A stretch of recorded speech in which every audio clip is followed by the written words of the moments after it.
A gradual return to the Red Sea route after long detours around the Cape of Good Hope around Africa is the key thing to watch for in container shipping in 2026. And that return would first lead to congestion in European ports, which would be followed by intensified rate pressures and then a stabilisation in costs. In this next report, we decode this and more.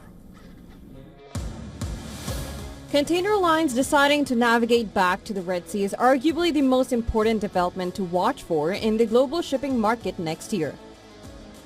And it's not a matter of if, but when. And should one big company decide it's worth the risk, others will surely follow.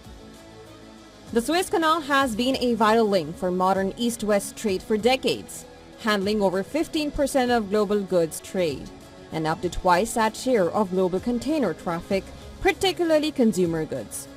Detouring around the Cape of Good Hope has been a common practice for most container vessels for nearly 2 years. The change came after Houthi attacks in the Red Sea region that began in late 2023. Now, this unprecedented avoidance has now lasted far longer than expected.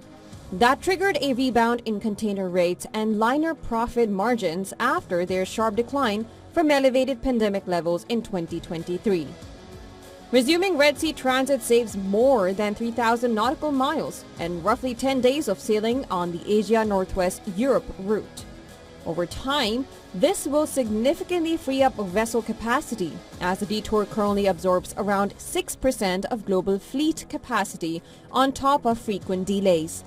That's why a return will make waves, just as the massive diversion initially did. Following the Gaza ceasefire deal in October, companies no longer rule out returning to the Red Sea. Shipping firms have indicated their intention to do so as soon as conditions allow.